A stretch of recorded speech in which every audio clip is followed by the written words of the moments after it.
Okay. Continuing on, small intestines and emotional spiritual symbolism.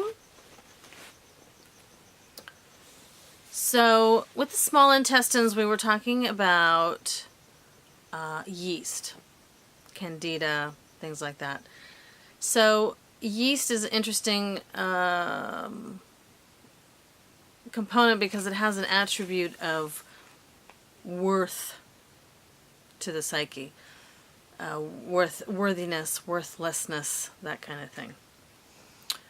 So, and that, if you think about it, when we have questions of worth, often we'll go to something sweet or yeasty. Breads, wine, cheese, sugar. Does that sound familiar? If it does, you can be helped at 818. Right? So what happens is in those moments of feeling unworthy or questioning our worth, that energy will call on us to feed the energy, because that's what we're focusing on. So all those foods and all those awfully yummy things feed that part, right? So if you happen to have poor digestion on top of it, all those things will really mess it up. Does that make sense? So yeast, yeah. So it's important to keep that yeast balance in order. And certainly when you have been on an antibiotic or repetitively have been on antibiotics, because that's what the doctors throw at everything, your yeast balance is going to be way off. So here's the question, chicken or egg? Do we have a yeast imbalance and so we crave more yeasty, unworthy kind of food? Or are we feeling unworthy and so we crave those foods because we're already in that state? It can go both ways, which is what makes it a little bit more difficult and why we can't just focus on nutrition by itself. Okay? So that's the yeast part. Emotional components of the small intestine, obviously these are generalities, right? So also having to do with control, needing to control things. Belief systems like, if I don't control things, bad things will happen.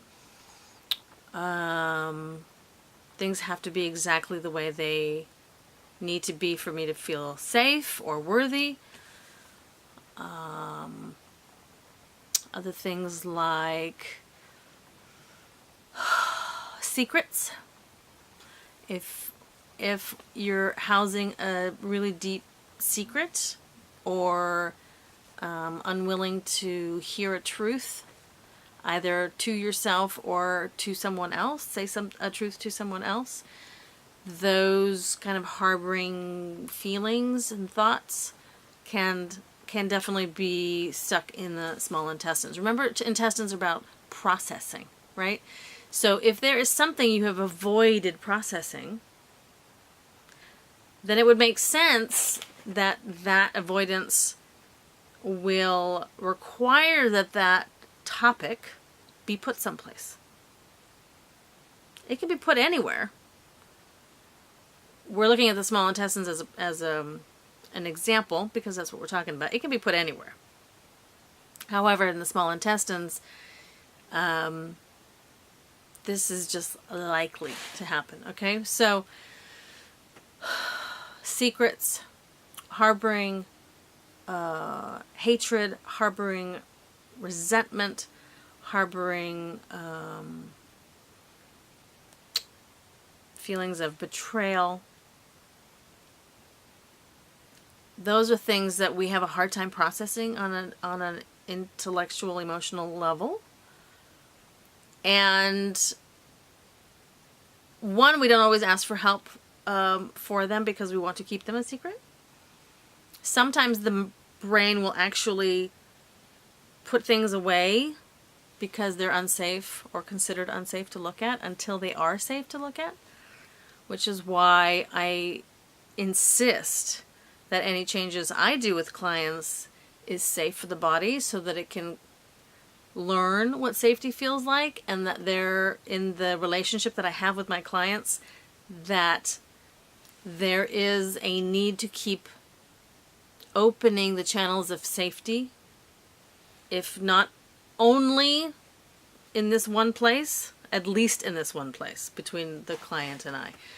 It's really, really, really important that the psyche and the person, you, me, identifies when we're going to seek help from somebody, that there is a feeling of safety there, right? How else are you going to open up? How else are we going to open up? So there has to be that safety. And the whole reason for developing intuition and listening to your guidance and all that is to really recognize those safety mechanisms.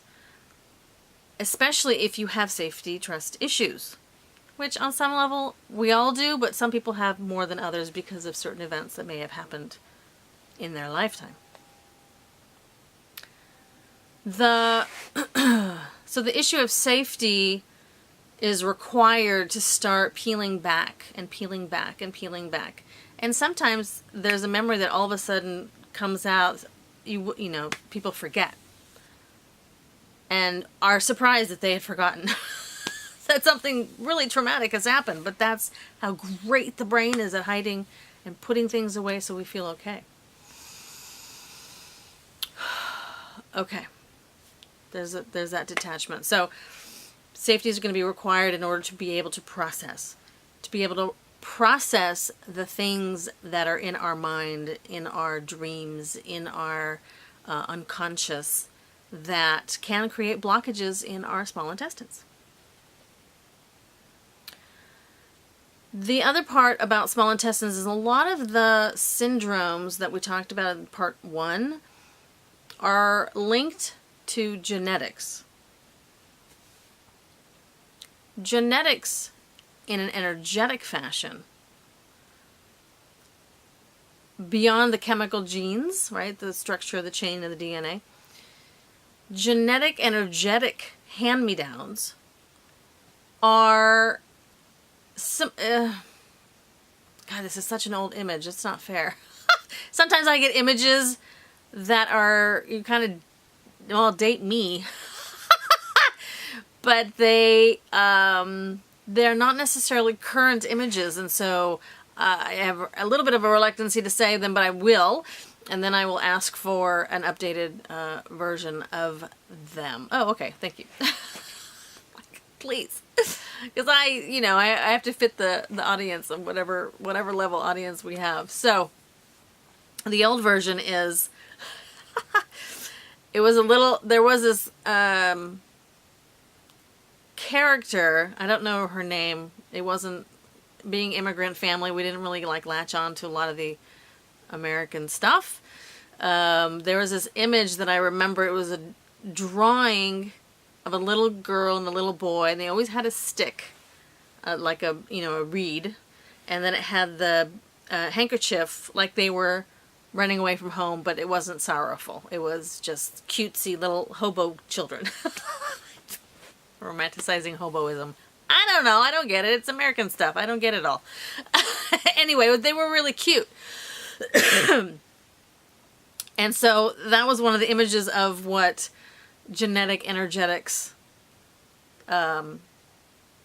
looked like. It's like this just hauling around happily, la la la la la, this is my genetics and I'm going to carry them around and keep them with me. The upgraded version of that is, I saw it as like a zip drive, right? So we put zip drives in our computer to transfer information from one device to another. And I don't know about you, but I have zip drives everywhere. I don't even know what's on them anymore. But I still have them just in case. That's kind of like genetic energetics. You have them just in case. They're there.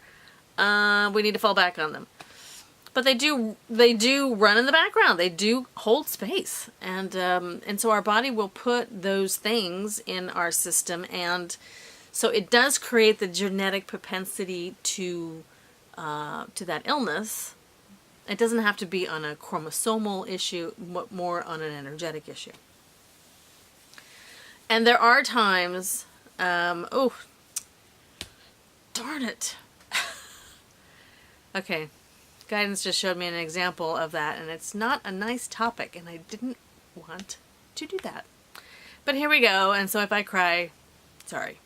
So there was a client that came in, and in their family, all the children were detached. Adult children, they were not getting along for lots of different reasons.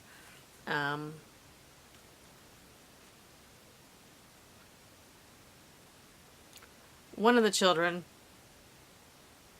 ended up having a child, and she very quickly developed a brain tumor and died very young, which continued to split the family instead of bringing them closer together. When this lady, I hadn't worked on her, I don't know, for a good 6 years. Worked with her. And I didn't know about this particular thing that came up in her family. When she told me about it, that what I had heard in context of the family is that that child, which is why I'm crying, made the agreement that she would collectively take on the issues of the family and had agreed to die for them so that they could be buried with her and the family could continue and be in a better place together and let this thing go. Let this discord go with her. And they didn't take it that way. They didn't know about it. They weren't allowed to process. They weren't allowing themselves to process it in any other way but the way that they had. And if I were to have them together, which would be necessary on some point, even having talked about this to them independently, if they would be agreeable to even talk about it. That's the kind of secret harboring stuff, not willing to process stuff that will get stuck in the small intestines. They would need to be able to feel safe enough to process something like that. And they would all have to, on some level, agree to release that tie, that bind them in a discord. One, it would help them see some spiritual understanding to the passing of the infant. And why I get so upset is because they're not willing, because children are so willing to do these spiritual contracts. They don't have, I mean, you see many children suffering and they just move through it. And it's the adults that will not see them in a spiritual way and will kind of transpose something that could be so healing and so incredibly powerful into a very personal, resentful place. And I totally understand it, and I'm not judging the human quality. I have sorrow over the loss of the spiritual lesson. That's the best way I can put it. Okay. Ooh. All right. And we're tapping the thymus and we're coming back. Because that's enough of that. What a beautiful spirit. Okay. So, small intestine, emotions, just a few. And spiritual contracts. See, I can't script this shit. I don't know what's gonna happen and come from, and oh, lordy. Okay.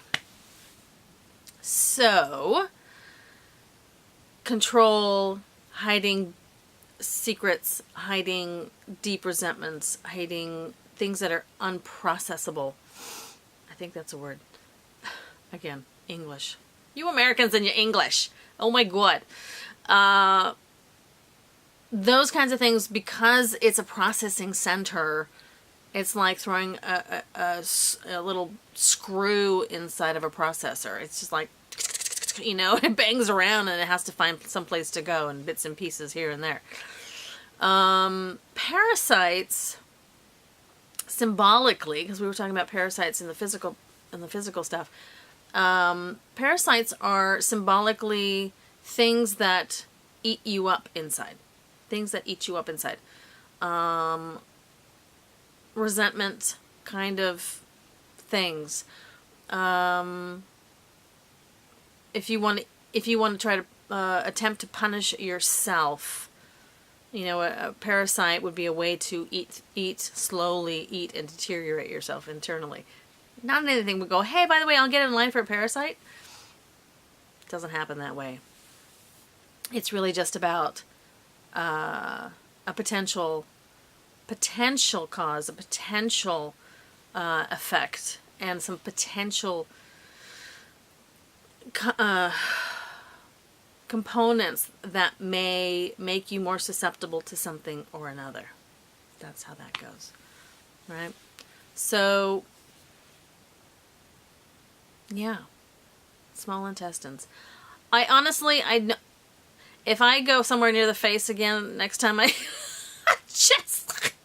I'm really, really, really staying true to being guided and not pre-thinking and not scripting and still doing it raw and all that sort of stuff. I don't edit it except for the beginning, at the end, any of these videos. At the same time, I'm like, I want to talk about something else. So we'll see what's the topic next time. For now, I wish you much health and be your own advocate. Know your body. Know the subtleties of what's going on. Please don't need a brick to fall on your head to get your attention when it comes to health. And I will talk to you soon.